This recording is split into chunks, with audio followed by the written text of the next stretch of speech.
Have you ever seen a cowboy chew tobacco, ride a horse, fight bulls, and carry a football? We'll meet one of the most influential characters in Dallas Cowboys history, Walt "Cowboy" Garrison. You know, when I've got a little extra time on my hands, I like to do things I really enjoy, like roping. Walt Garrison was born in Denton, Texas in 1944. He attended nearby Louisville High School, where he starred in football, basketball, and baseball. At the end of his high school career, Garrison accepted a football scholarship from Oklahoma State University as one of the best linebackers in Texas. In the 1962 season, he played linebacker in just 2 games. The next season, when Oklahoma hired new head coach Phil Cutchin, Walt Garrison's football career would make a huge, drastic change. Cutchin moved the former high school linebacker to running back.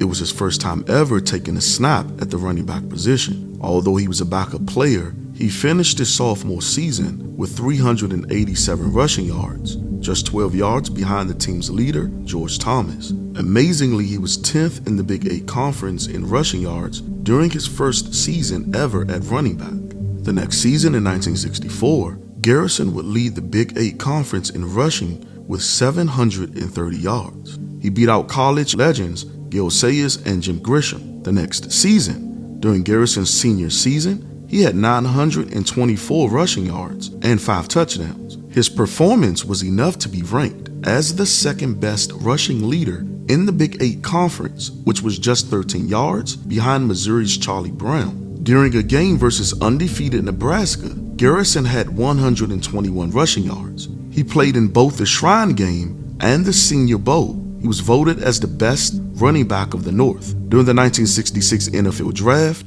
Garrison was selected by the Dallas Cowboys. He was also selected by the Kansas City Chiefs in the 17th round of the 1966 AFL Draft. After he signed with the Dallas Cowboys, he played in the College All-Star Game in 1966 versus the Packers. As a result, he arrived late to training camp. Landry's system towards rookies was so complex that players had already been cut even before Garrison arrived at camp. Here's what Garrison said about his first experience at training camp. "We were at California Lutheran College. We lived in a dorm. Rookies lived on the second floor and all the veterans were on the bottom floor. We practiced at their practice field and played the inner squad game on their game field.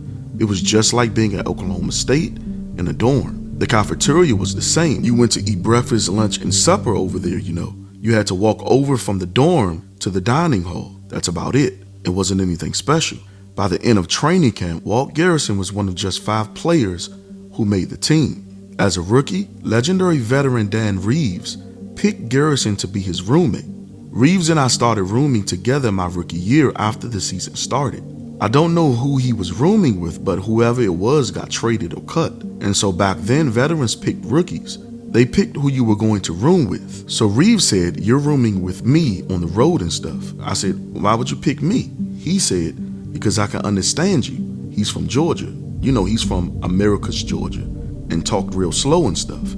Garrison said having Reeves help him in his rookie season was one of the reasons why he made the team. While Garrison was a true cowboy in every way, frequently seen on the ranch with a 10-gallon hat, rocking a pair of cowboy boots. When he signed on with the Dallas Cowboys, his signing bonus included a horse trailer. That's how much of a cowboy he truly was. During his rookie year, he averaged over 20 yards per kickoff return. In 1968, Garrison had over 45 carries for 271 yards and 5 touchdowns as a backup to legendary Don Perkins. After Perkins retired in 1969, Garrison took over the starting lineup at running back and didn't disappoint.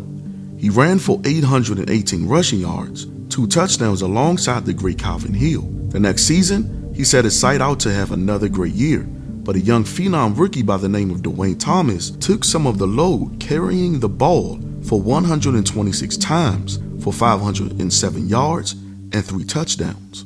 We oftentimes talk about Emmitt Smith's great performance versus the Giants, where he played with a dislocated shoulder in 1993.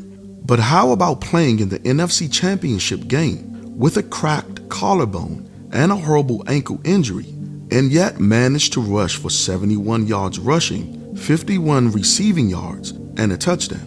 His gutsy performance was one of the most memorable moments in franchise history, and was one of the reasons why Dallas beat the 49ers in the championship game. One of the underrated parts of Garrison's game was his ability to catch the ball out of the backfield. Garrison in 1971 was the second Cowboy running back to lead the team in receptions at that point.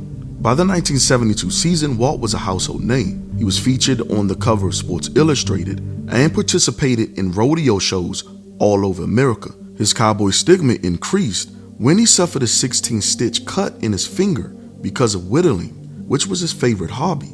Also, a few days after the Pro Bowl, he would suffer a huge gash in his face, watch this, while steer wrestling. Steer wrestling is basically when you wrestle bulls. He ended up rushing for 748 yards and 7 touchdowns that season, even though he was a part of a trio rushing attack. In 1975, he rode with the Bulls as a true cowboy, and his career would end as a cowboy. During the College National Rodeo Finals in Bozeman, Montana, he sustained a knee injury while wrestling bulls in an exhibition game, which ended his pro football career.